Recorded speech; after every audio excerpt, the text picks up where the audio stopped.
أعوذ بالله من الشيطان الرجيم. بسم الله الرحمن الرحيم. الحمد لله رب العالمين، الصلاة والسلام على أشرف الأنبياء والمرسلين صلوات الله وسلامه عليه. إخوتي وأصدقائي، السلام عليكم ورحمة الله وبركاته. وفرقيني صدحية تبنات وأينو كجهد ليني عالم الجن والشياطين والسحر والعين. عالم كاس إنه جوه هليا كوكب كان أرضي iyo waxyaalaha inta badan iyagu ay mas'uulka ka yihiin oo sixirka iyo isha ah. habeenkii ugu dambeysay jimcihii hore waxaan yar idin tusaaleeyay heerka iyo marxaladda ay nala marayaan khuraafada iyo acwaan shayaatiin, dadka u gargaara shaytaanka iyo ibliiska. habeenkaa u dambeeyey waxaan idinku ballan qaaday inaan hortiina keeni doono dhagax yar oo $2,000 la kala siista. dhagaxaan idiin sheegaya waa dhagaxaas. hada alxajar wuxuu taagan yahay $2,000. waataan idinka warramay in qof muslimada ah ay u tagtay ruux khuraafaad ku shaqaysta oo jinkana la shaqaysata. dhagaxa waxaa gabadhaa loo siiyey inay ictiqaado in wax allaaliyo wixii shar ah uu ka difaacay.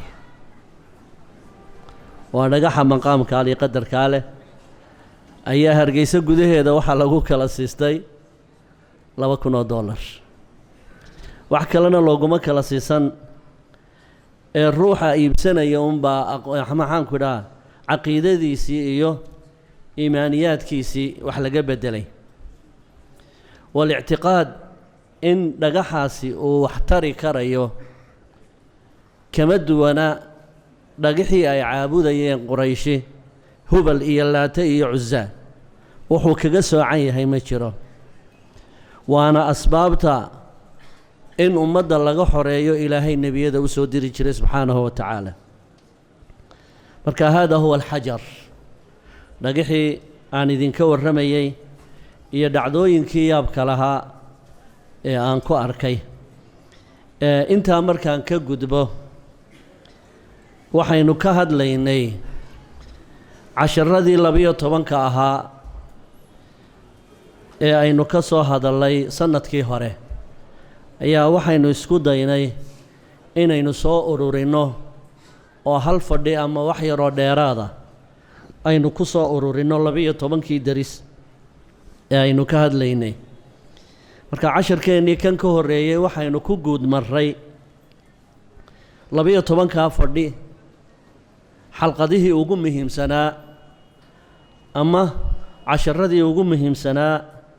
ee si toos ah u taabanayay nolosheenna iyo caqiidadeenna iyo diinteenna ayaynu isyaro dul taagnay oo aynu ka warrannay. dad badanna lamay soconin casharadaa hore si aynu isula saan qaadno casharadan culus ee soo socda ayaa waxaynu nidhi waxaynu in yar dul mari doonnaa duruustii hore ay noo baxday. marka ruuxii faahfaahin ka raba ama ziyaada min alcilmi doonaya mawaadiicda aan ka hadlayno ayada oo faahfaahsan, cajaladihii hore iyo maxaanku idhaha fadhiyadii hore way duuban yihiin. halkaa ha u doonto in sha allahu tacaala. in yar baa inoogu hadhsanayd casharadii hore inaan dul marno. masalada imika aan caawa ka hadlayo ee ku jirtay casharadeenii hore ee aynu hore u soo qaadannay waxaa ka mid ah masalada tilmaamaysa dad badani inay aaminsan yihiin in jinku wax ka og yahay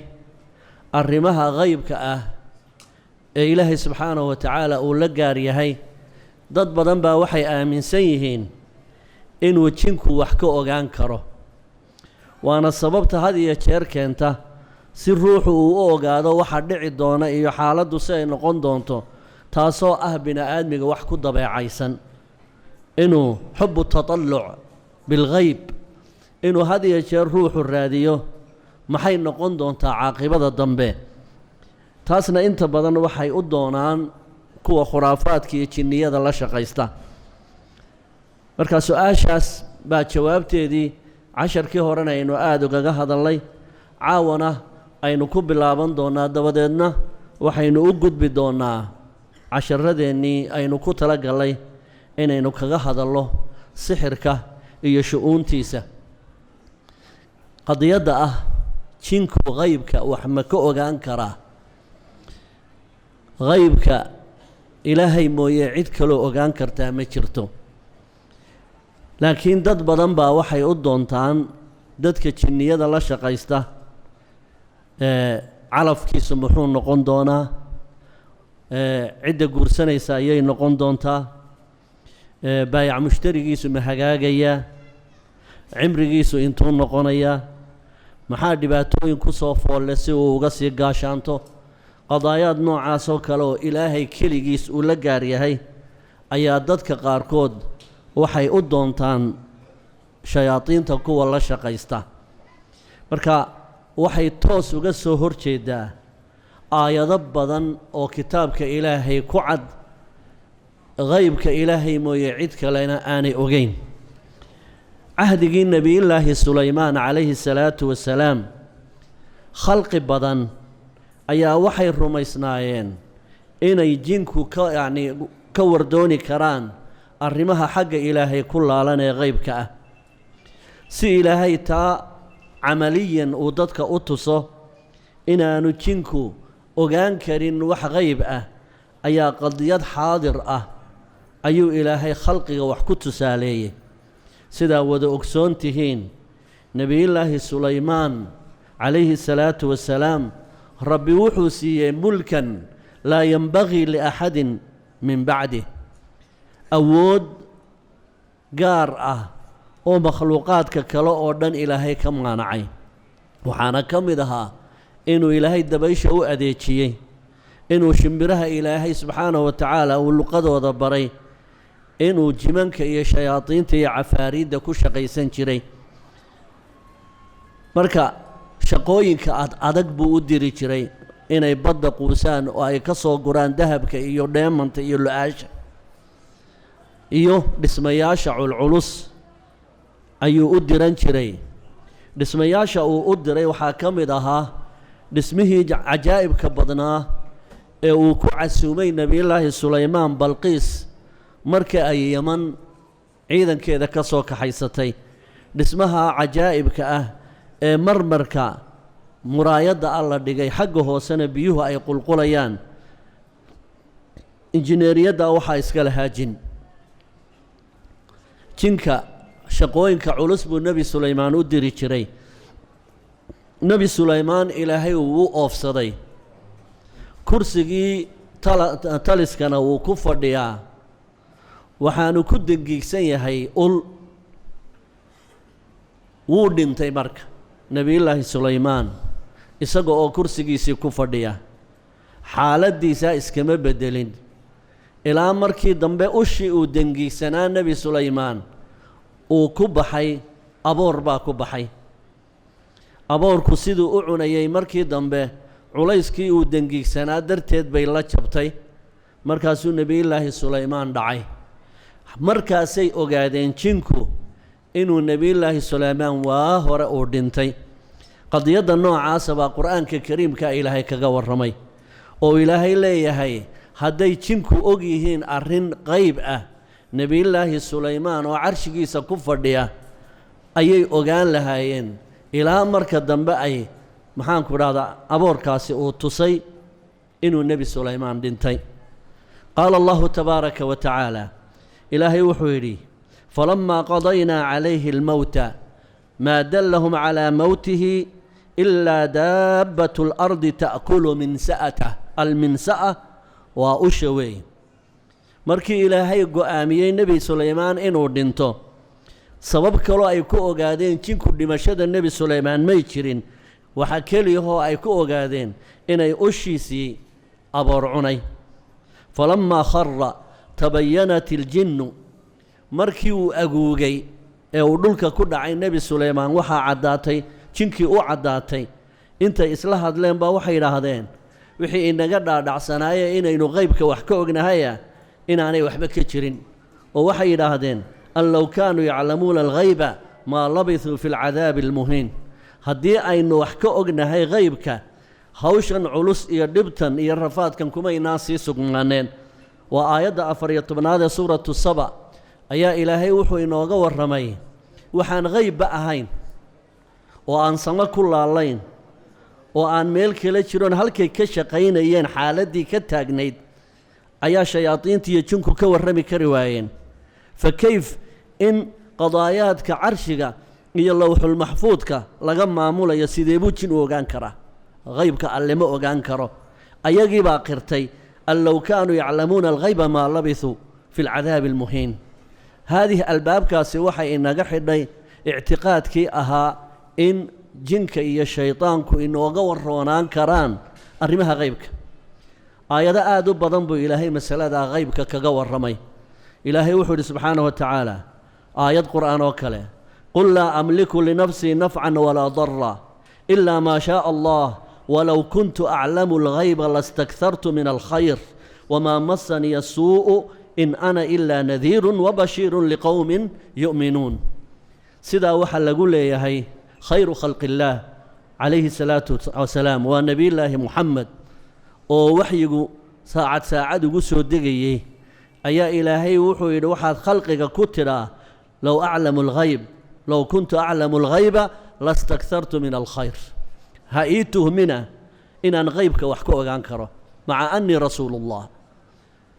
waxa kaloo ilaahay subxaanahu wa tacaala uu yidhi qul laa yaclamu man fi الsamaawaati waalardi alghayba ila allah wamaa yashcuruuna ayaana yubcahuun. aayaddaasina waxay tilmaamaysaa ilaahay mooye cid kaloo qaybka wax ka ogaan karta inaana jirin. aayado badan oo sidaasa ayaa ilaahay wuxuu inagu qanciyey yaan la idinku harowsanin, oo jin iyo shayaadiin iyo insaan la shaqaysto oo shaydaanul insihi yaanu idinku harowsanin in qaybka ay wax idinka sheegi karaan. laba masalaan markaa inaan kala qaadno ay tahay. shayga qaybka ah laba nooc buu u kala baxaa bay yidhaahdaan culimmadu. qaybkan laga hadlayo waxa adiga maanta indhahaaga aan u muuqanayn ama aanad ka warhaynin, laba shay unbuu noqon karaa. qayb mutlaq ah oo looga jeedo arrimaha dahsoon ee ilaahay mooye cid kale aanay ogeyn, sida saacadda oo kale. saacadda qiyaame gooray dhici ilaahay mooye cid kaloo ogi ma jiro, iyo wixii la mid ah. waxaa la yidhaahaa qayb mutlaqa baa la yidhaahdaayo ilaahay u gaar ah. qayb labaad baa jiro, waxaa la yidhaahdaa qayb nisbi ah, arrin dadna ka maqan dadna ay og yihiin, makhluuq uu og yahay makhluuq kalena aanu ogeyn. maalan ilmaha uurka ku jira markuu 4 bilood dhammaysto, malagga loo igmada inuu ruuxda ku afuufo ayaa wuxuu ilaahay u sheegayaa markuu ruuxda ku afuufayo nooca uu yahay ilmahan iyo siduu yahay iyo waxaasoo dhan ayaa la odhanayaa qor, oo ajashiisu intahay tahay qor, risqa oo adduunyada ka cunaya qor. marka malagga arrinkaa loo sheegay wuu og yahay fulaankan uu ruuxda ku afuufay cimrigiisu intuu noqon doono. marka inagu ma ogin, laakiin malaggu wuu og yahay. qadiyadda noocaasoo kale ay qaybkii mudlaqa ah way ka baxday. qaybkii mudlaqa ahaa makhluuqaadka ilaahay in gaarabaa ka warhaysa. marka arrimaha qaybka nisbiga ah waxaa ka mid ah nebiga calayhi salaatu wassalaam maalin maalmaha ka mida sida caaisha ay warinayso xadiid bukhaari uu soo saaray waxay tidhi maalin maalmaha ka mid ah ayaa rasuulka la weydiiyey salawaatullaahi wasalaamuhu calayh xaaladda ruuxa kaahinka la yidhaa kaahinku waxa weeye sidaynu casharadii horeba ku tilmaannay waa qof bini aadmi ah oo sheeganaya inuu arrimaha qaybka wax ka sheegi karo caraafna wuu jiraayo waa mid isagu yidhaahdo wixii horee tegey ee dadku aanay ogeyn ayaa wax ka sheegi karaa maalan alaab baa la xaday qof baa loo tegayaa meeshii alaabta laga xaday isagu ma joogo kii alaabta laga xaday ma ahan kii alaabta xaday ma aha laakiin waxaa laga martiyayaa in uu sheego hebelkii alaabta xaday waa arrin hore u dhacday oo la doonaya in qof bini aadmiya la yidhaha bal ka sheekee ciddii xoolahaa xadday adigu noo sheeg kacaynkaasee shayaadiinta adeegsadee waxbaan sheegaa yidhaahda kaa isaga waxaa la yidhaha caraaf kaahinna waxaa la yidhaahdaa wixii soo socda ee dhici doona ka sheega marka waxay nebiga weydiiyeen salawaatullaahi wasalaamu calayh kaahinka waxaan dhicin weli ka sii sheegaya ayay weydiiyeen nebiga calayhi salaatu wasalam waa xadiis saxiixu bukhaari baa warinaya deedna rasuulku calayhi salaatu wasalaam si uu quluubta iyo maskaxda insaanka muslimiinta u xoreeyo oo in gaarihii aanay maskaxda muslimiinta aanay koota ugu qabsanin oo khuraafaad iyo waxyaalo khusacbalaada aanay mulkigooda iyo maalkooda ugu xalaashanin ayaa nebigu wuxuu yidhi laysa bishayin ereygaasuu cabiray nebigu laysa bishayin kaahin haddaa maqashaan halla ma aha kaahin wax allaaliya wuxuu qiimo leeyahay ma jirto markaasay nebiga ku yidhaahdeen oo rasuulkii allow sawta markaannu u tagno mararka qaarkood arrimo aan dhicin intuu noo sheego ay dhacaan oo aannu aragno iyadoo siduu uu noo sheegay ay noqoto nebigu calayhi salaatu wasalaam wuxuu ku yidhi haa taasi waxa weeye tilka alkalimatu min alxaqi yakhtafuhaa aljinnu waa kelmad sax ah oo ay soo dhufsatay shayaadiintu sida ilaahay inooga warramayna makhluuqan shayaadiintu tiknoloji ahaan way inaga horreeyeen oo samaawaadka maqaacid bay ku lahaan jireen samaawaadka satalaydo iyo waxay lahaan jireen dayax gamceedyo ay samada ugu dhowaadaan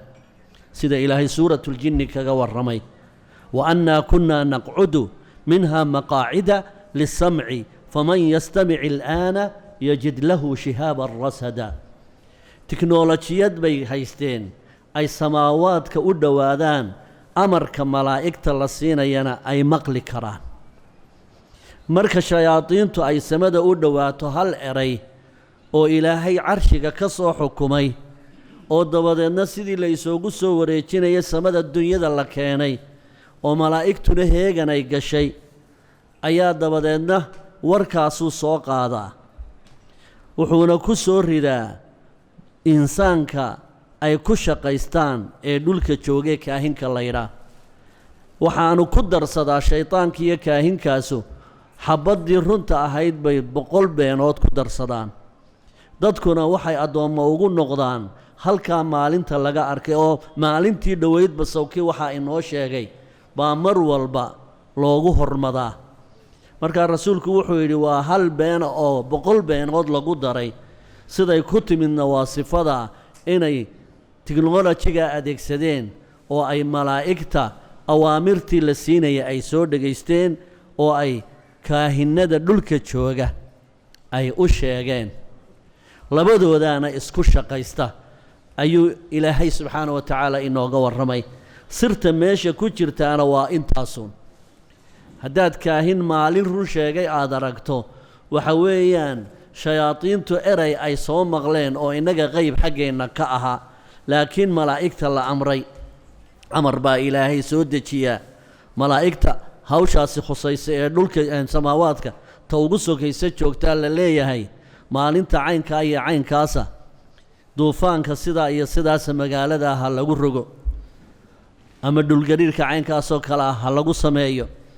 warkii nooca ah oo kale ayuu soo maqlayaa jinkii dabadeedna waa la soo cararayaa oo wuxuu u keenayaa shaydaankii insiga ee dhulka joogay shaydaankii insiga ee dhulka joogay ayuu u keenayaa intaasuu markaa khalqiga ku harowsanayaayo adduunkooda wuu ku cunayaa ilaahayna taa horuu uga warramay fii aaya min alqur'aan oo wuxuu qur'aankiisa ku yidhi wayowma yaxshuruhum jamiican dhammaantood horta kuwan wada shaqaysta meel baa maalinta qiyaamaha la isugu keenayaa markaasaa ilaahay si gaara ula hadlayaa jinkii hawshan ka ahaa abaabulaha waxaana la odhanayaa yaa macshara aljinni qad istakhartu min alinsi makhluuqaadkiinnan jinkow waad ka ra'yi badiseen waanad ka sadbadsateen oo ka sadbursateen insaankii aa wada shaqaysanayseen markaasaa insaankii si uu isu difaaco oo uu leeyahay allahayow naaqis ma ahayna dan baan kala fushanaynay wa qaala awliyaa'uhum min alinsi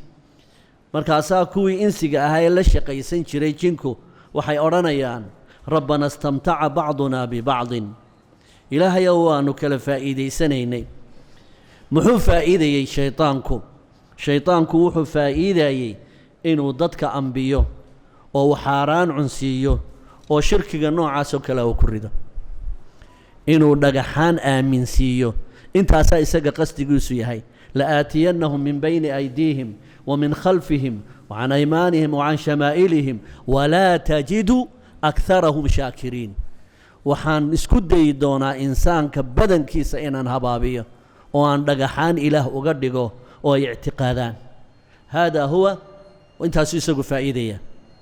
midkan shaydaanka iyo jin la shaqaysanayana isagu shilinkan yar oo dadkan maxaanku dhaha uu ka qaadanaya baa isagu faa'iido ka dhiganaya rabbana istamtaca bacdunaa bibacdin وبلغنا أجلنا الذي أجلت لنا قال النار مثواكم خالدين فيها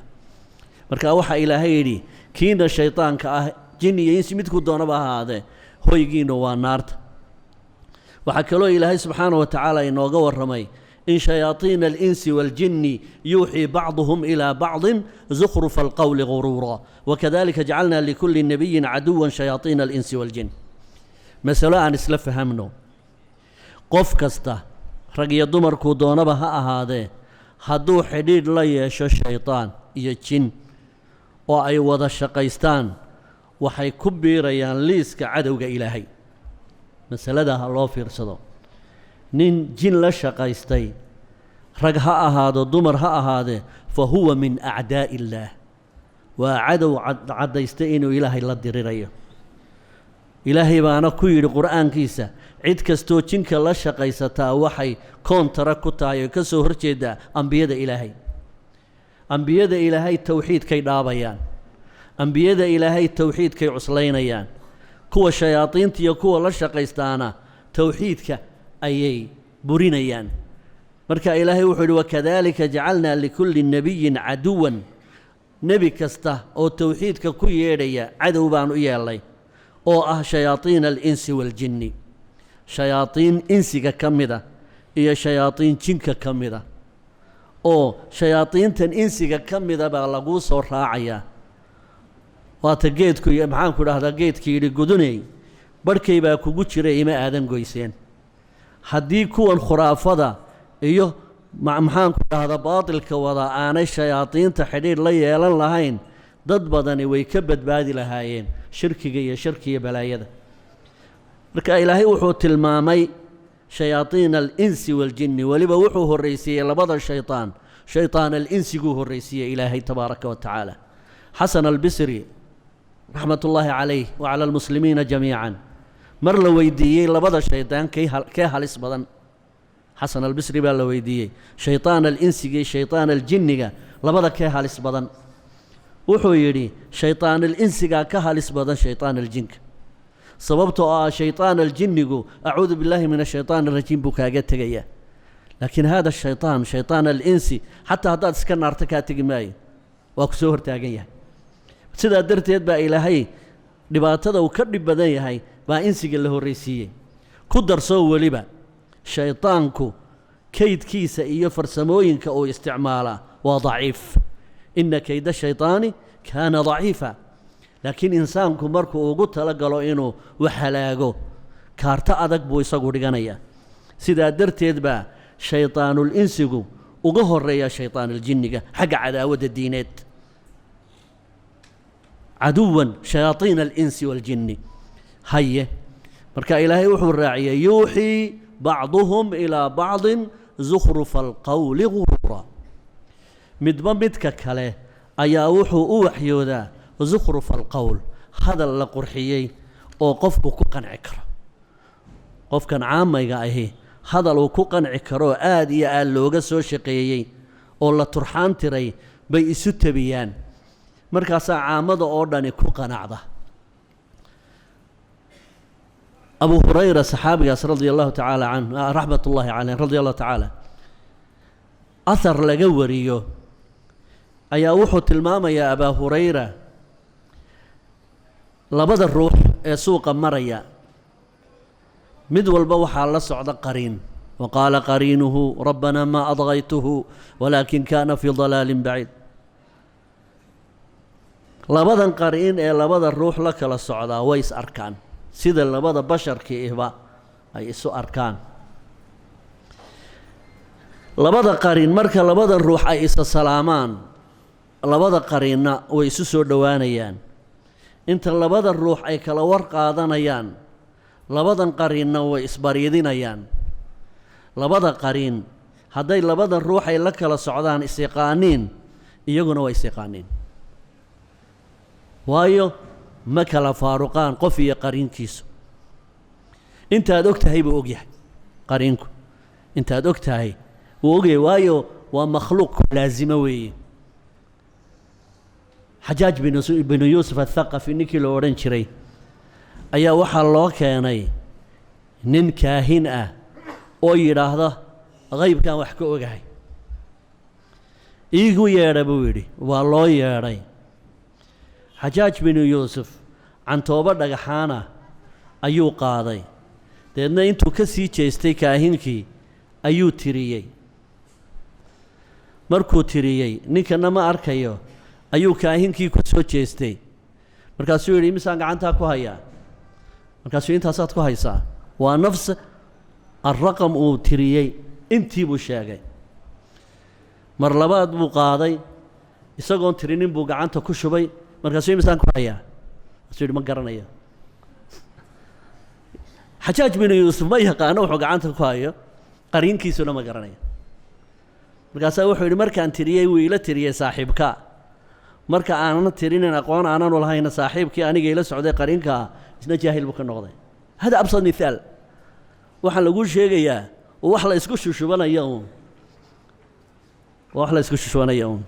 dibnihiina bangalo way dudubiseen kiilaayo kale marka shaytaan al-insiga iyo shaytaan al-jinniga baa loo tagayaa afri magaal baa lagu wada hadlayaa dabadeedna waa lagu qalin shubataynaya waxaad adigu ogtahay buu og yahay marka wuxuu yiri Abu Hurayra radiyallahu ta'ala anhu labadii shaytaan marka iswarsadaan midalan mid baa mu'min la socda midna mid aan diinba waxba ka ogeyn buu la socdaa midkan aan diinta waxba ka ogeyn دهين سمين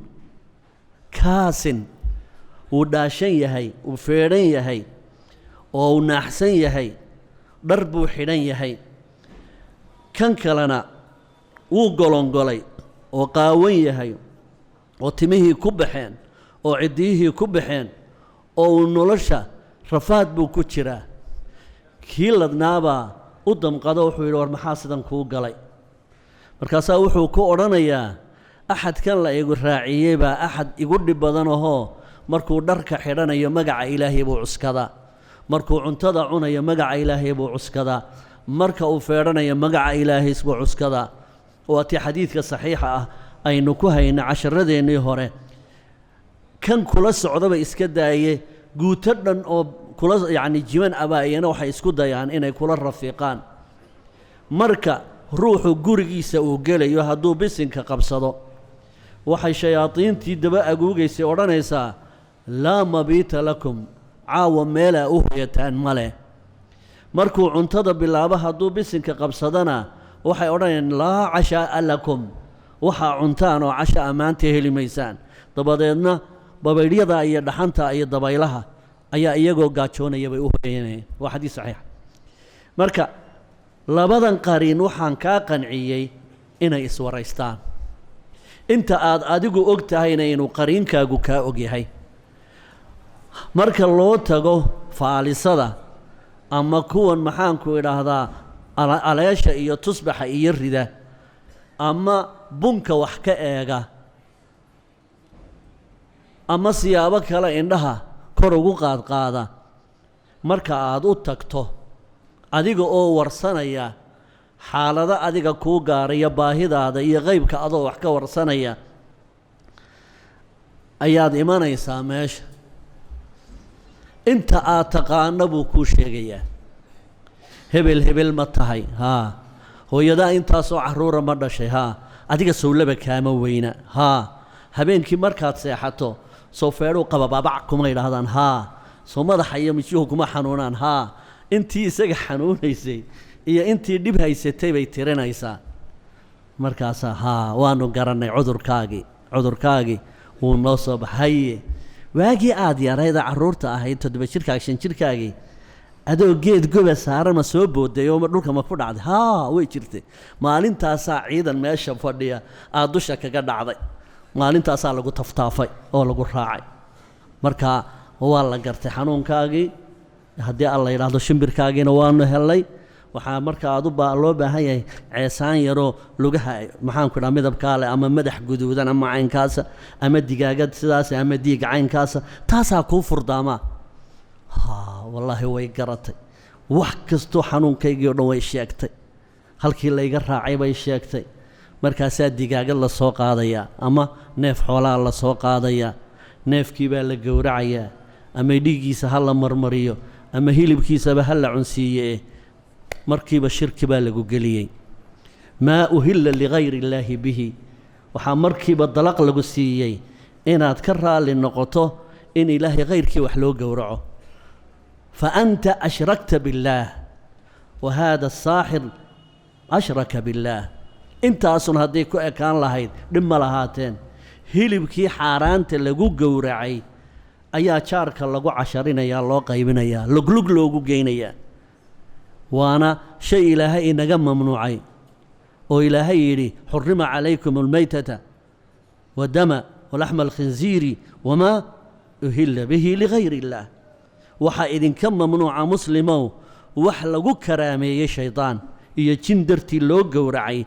inaad isticmaashaan aslan waa idinka xaaraan marka waxaanay samaynayaan wax saa u sii ridanba waa taa nebigu ereygu isticmaalay laysa bishay-in halla ma ahan kaahinkanaa u tegaysaan iyo faalalowgaa u tegaysaan inuu diintiinna un idinka fasahaadiye mooyaane wax allaaliya wuxuu idin dheer yahay ma jiraan qariinkan adiga kula socduunbaa la warsanayaa intaa warka la kala boganayo ee labada qariin ay iswarsanayaan dabkaa lagu ridayaa foox qiiqaasaa lagaaga dhigaya in wax laga dhex arkayo ama bun baa la shubanayaayo markaasaa koobka guntiisa markay bunka cabto oo iska dacdaaciso ayay koobka guntiisa saa u rogrogaysaa sidii waxay ka daawanayso t v cabbaar markay warka kala dhammaystaan ama aleel baa la rogrogayaa intaa warka la kala qaadanayo waxbaa lagugu mashquulinayaa markay warku dhammaado baa iyadoo la dacdaacayo baa lagugu soo jeedsanayaa intii qariinkaagu hayaa lagaaga sheekaynayaa haddii aanad sirtaa garanaynin waa lagu khiyaamaynayaa marka asalku waxa weeyaan muslimow inaad caqiidadaada ilaashato oo aad ogaato inaanu axadna qaybka ogayn oo aad ogaato faaliyahan iyo fooxisadani inaanay wax allaaliya waxay kugu dhaamaan aanay jirin aan ahayn inay jin u afduuban yihiin oo aakhiradoodii uu seejiyey adigana aakhiradaada ay ku seejin rabaan aakhir zamankana shirkigiiyo gaalnimadu si yaroo sahlan ayay khalqiga u soo gashaa qadiyadda shirkigu waa qadiyad aad iyo aad iyo aad وعلوس آخر زمن كان سيرو فضود بيدتك وقالوا بكران شركك وقدع كران حديث بان نبينا عليه الصلاة والسلام أوريي أبو موسى الأشعري بان نبينا كوري عليه الصلاة والسلام وحيري نبينا عليه الصلاة والسلام صحابي قاسا أورانيا خاطبنا رسول الله صلى الله عليه وسلم ذات يوم رسول كان مالمها كمد النوعديي ونأخذ بيي فقال وحو نقول يا أيها الناس ضديهو اتقوا هذا الشرك أرنك شركي قال الله إلى هذا كفيت هذا فإنه أخفى من دبيب النمل مثال كالرسول كأفرسه فإنه أخفى من دبيب النمل شركي وحو كوسو قال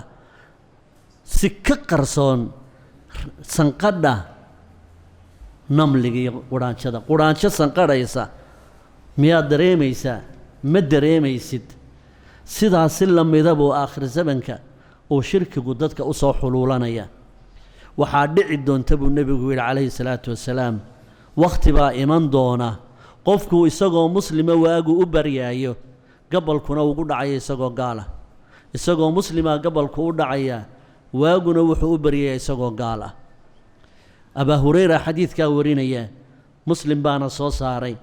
wuxuuna nabigu yiri khayrka iyo wanaaga iyo sadaqada iyo cibaadada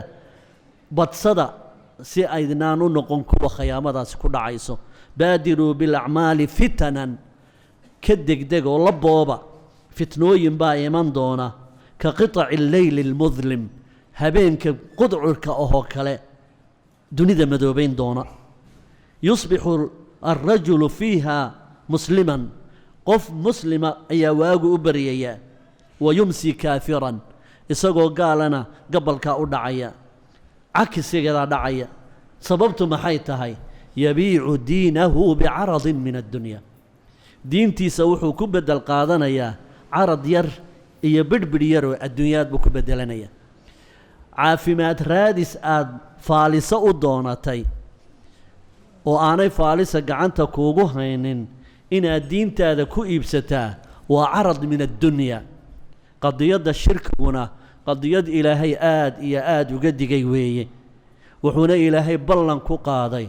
ruuxa shirki ku dhaca ee sida ilaahay kula kulma inaan ilaahay cadaabka ka saarayn dunuubta kale oo dhan taxta mashii'ati ilaahi buu ruuxu yahay dunuubta kale oo dhan taxta mashii'ati ilaahi buu qofku dhacaya laakiin qadiyada shirki iyadu saamaxaad ma leh innahu man yushrik billaah فقد حرم الله عليه الجنة ومأواه النار وما للظالمين من أنصار إنه شأن يا أمره من يشرك بالله روح شرك كدعة شرك كوين دقحا لو قنتيي إلا يري شر أو دنبو كابد بعدين إياه إلهينا ويهي الضار والنافع الضار والنافع مركا قفك ولو عذر داري كرا جهلغا waxa inta culimada iyo ambiyadu ay ka qaylinayaan waxa weeye qofka bini aadmiga aqligiisa in la adoonsado oo tawxiidka ilaahay laga leexiyo marka rabbi subhanahu wa ta'ala wuxuu tilmaamay shirkiga hatta haday ambiyadu ku dhici lahayd ilaahay waa ka ilaaliye nabi buu ahaa darteed inaan loo ciisayn lahayn ولقد أوحي إليك وإلى الذين من قبلك لئن أشركت ليحبطن عملك ولتكونن من الخاسرين يا سيدي لقول لي هاي خير خلق الله رسول الله محمد أيا إلهي وحكول صلاة الله والسلام عليه ولقد أوحي إليك وإلى الذين من قبلك والله بان كدارنا أدق إيو النبي يدي كاهري مدكين هدي أشرك كد إلى هيدين لا يحبطن عملك عملك بابئ لها ولا تكونن من الخاسرين وحانت كم من نقول لهين كوا خسارة كبقبيه يقنتي إن لا رشق يستوجي منك أو وحلويديو ومسألة هالس بدن 10 كيني هورنا وحاندين كو تلمامي جينكو هادو مؤمن يهي حدود دي سما سو دافو laakiin haddaad aragto jin makhluuqaadka bini aadmiga ah inuu la shaqaysto damacsan waa jin mu'di ah oo faasiq ah oo dabarlaawo ah oo aan diin lahayn. in jinka lala shaqaysto ama saar ha loo tumo ama si kaleba ha lagu casuume in jin la casuumo ama lala shaqaysto ama wax loo qalo jinku wuxuu ka sii qaadaa kibir iyo qooq oo dabciga jinkaaba caynkaasa. insaanka iyo jinka waxa karaamo badan insaanka. waxaa la yidhi soomaalidu waxay ku mahmahdaa berigii hore waraabuhu wuu ka baqan jiray dameerka waa ka baqan jiray. markaasaa waraabihii oo ka maagaya ayuu arkay dameerku, markaasuu war heedhe waa adiga waxaraha iyo adhiga iyo kuwaaba cuno horta aniga maxaad iiga maagtaa? markaasuu wuxuu dee geesahan dhaadheer baan ka baqanayaa. markaasuu war waxaan dee geesa ma aha war waa carjow balkaalay dhadhami. maalintaasuu dhegta u dhigto waa dhadhamiyey, dee maalintii kalama hadhin. markaasaa markuu waraabuhu cunayo maxaanku idhahdaa dameerka inta hore uu eryanayo oo dhan wuu qayliyaa, mar allaaliya markuu micida la haleelo ayuu gowsaha istaraa. markuu qabsado ma qayliyo dameerkii baa la weydiiyey waxa la wareedhe inta uu ku eryanayaba waa adiga qayliyo marka uu ku qabsado maxaad la aamustaa? waxaan isdhaa yuu kaaga sii darin yuu kaaga sii darin wax haddaan qayliyo inaad damqaday baan moodaya. marka noocan aan kuu sheegayo ee jinka u tegaya wax iyaga ka liita markay wax moodaan waa dameerkaa yidhi waraabow dhegtayda dhadhami waxani waa carjowa gees ma ahane. ilaahay baana inooga warramay, ilaahay baa inooga warramay kaana rijaalu min alinsi yacuuduuna birijaalin min aljinni. maxaa dhacay markaa? fazaaduuhum rahaqaa, qooq baabay ka sii qaadeen. markii insaankii ka karaamo badnaa ay jinkii wax moodeen ayuu isna kibir wuu sii ballaadhsaday ilaa marka dambe oo ilaa iyo maalkii iyo xantidii iyo dumarkiiba la yeeshay. wastafsis man istatacta minhum bisawtik waajlib calayhim bikhaylika warajilik washaarikhum fi اlamwaali wاlأwlaad wacidhum wamaa yacidhum الshayطaanu ilaa guruura. marka casharadeenii hore intaasaan ku soo ururinaynaa. waxaanaynu caawa isla fahmnay kaartadan yaree saqiirka ah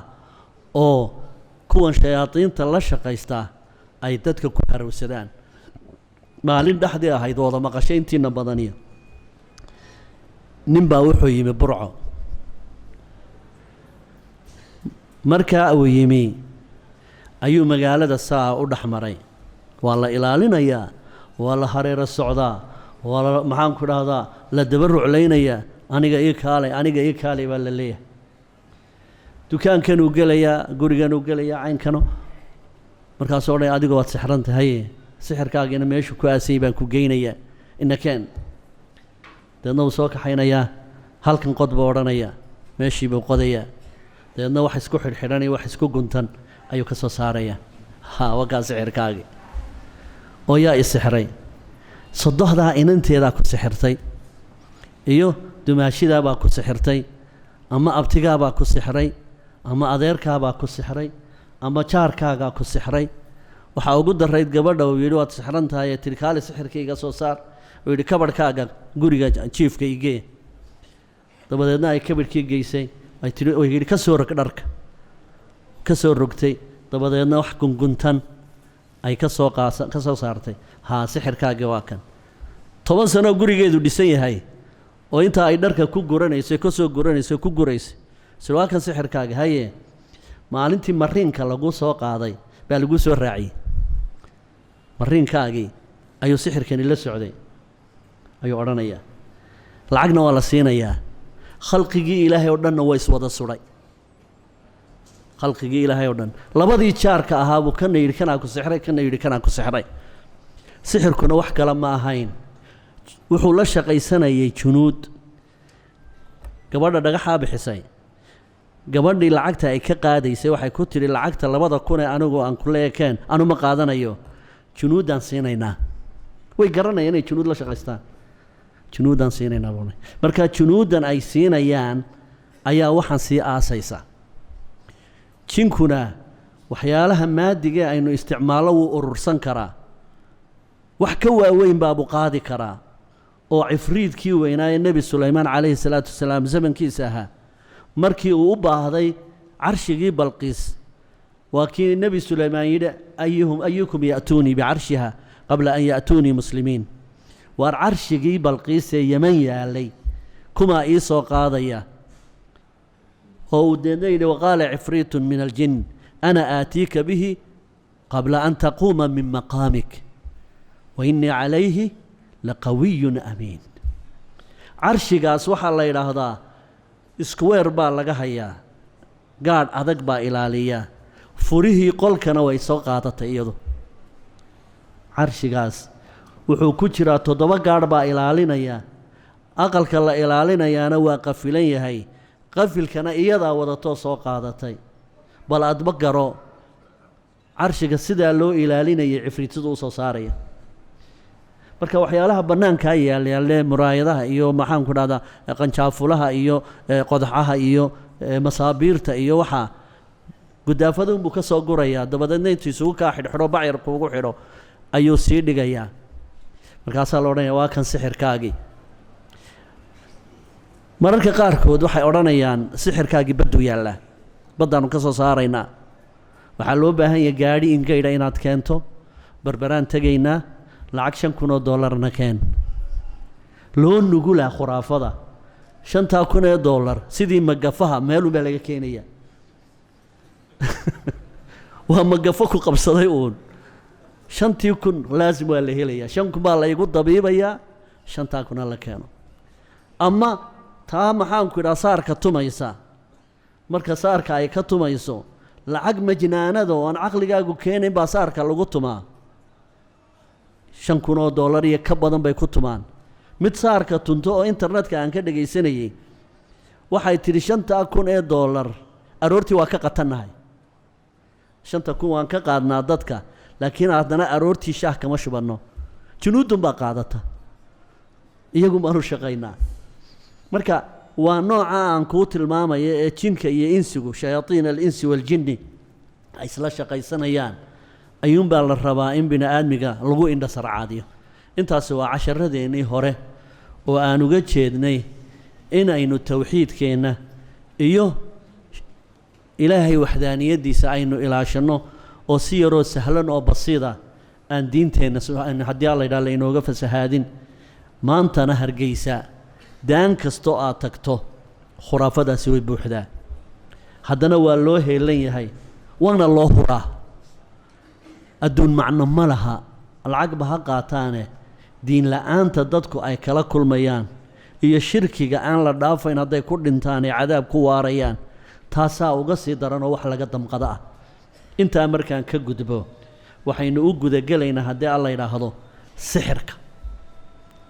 kelmadda sixir markaan idhaahdo dadku way wada sasaan bahalkuna sidaa looga sii sasaya ma aha sixirku sidiisaba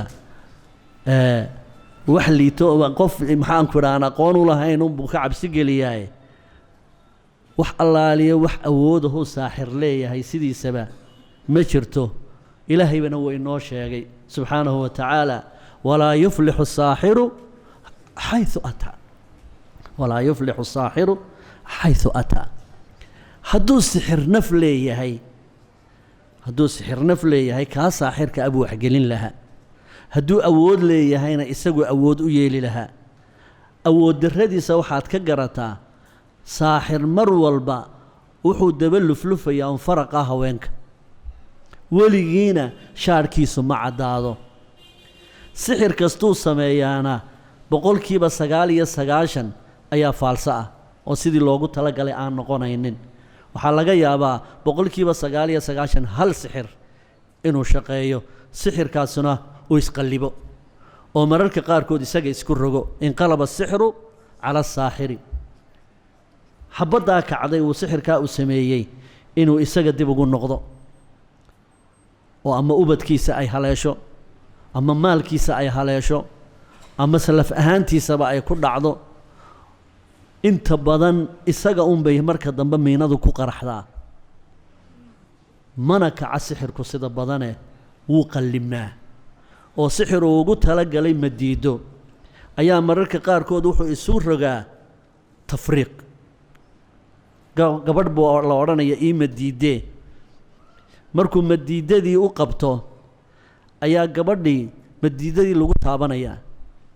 halkii laga dhowrayay inay jeclaato ninkii loogu talagalay ayaa sixirkii wuxuu isu bedelayaa inan rag oo dhanba ay ka matagto oo hadday ragba aragto ay ka qaraacanto aabaheed ka qaraacanto walaalkeed ka qaraacanto wax allaaliya wixii nin oo nin ma tahayba ay sanifto ama si kaleba uu isu rogo oo halkii laga eegayay nin keliya inuu jeclaysiiyo wixii nin oo dhan ay daba dhaqaaqdo nin ma tahay uun ay tidhaahdo ayaa u dhacaysa ama xanuunba uu isu bedelo sixr almarad halkii laga eegayay inuu jacayl ka sameeyo waxaan lagu sheegaya saaxirkuna cid kale ma wax kale ma sameeynaye shaytaan buu adeegsanayaa shaytaan ayuu adeegsanayaa shaytaanna waa cadowgeena inna shaytaana lakum caduwun fattakhiduuhu caduwa inamaa yadcuu xisbahu bal shaytaan lagugu fasaxay oo cadowgaagaa ka waran oo garbaduub lagugu xidhay harkuu jiidi maayo marka sixirku wax laga cabsado maahane waa wax loogu talagalay in makhluuqaadka wixii aan iimaan qawiya lahayn in lagu argagixiyo marka sixir maxaa la yidhaahdaa culimmadu maxay ku tacriifiyeen af carabi maxaa sixir lagu yidhaahdaa tacriifka sixirka iyo culimmadu mowqifkay ka kala leeyihiin ayaa casharkeenna kan ku xiga aynu ka dhigan doonaa insha allah baabka imika halkaa inooga bilaamayaana waa duruustii sixirka insha allahu waxaana laga yaabaa ilaa dhowr iyo 10 fadhi inuu kelidii noqdo haddii ilaahay yidhaahdo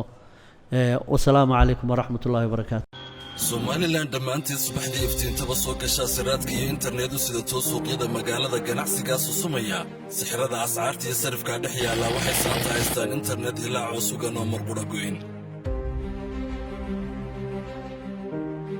hadduu ganacsigaagu korayo khubrada adduunyada sharar aad la gelineed waddan kale aad oo tegin kharashkaaga bixin baad internet adeegsanoo soo gashaa awood badan feebarkeedu saxan yahay ganacsigana u gaar yahay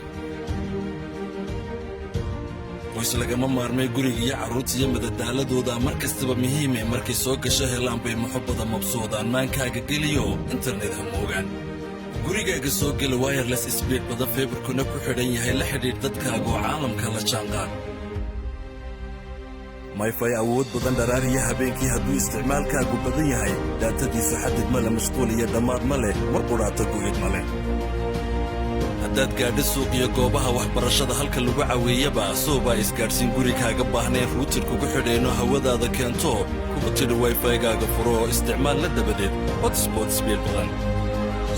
soo gasho waa shirkadda koowaad ee somalilan hogaaminaysa isgaadhsiinta internetka faibar optiga ka ganacsiga iyo ka guryaha iyo dhammaanba adeegyada kala duwan ee shirkadda soo ay bixiso internet awood badan oo faibarka ah wax ku baro ku daawo ku ganacso ku iibso ku iibi kuna ciyaar isticmaal mar walba iyo meel walba tayadu waa awoodee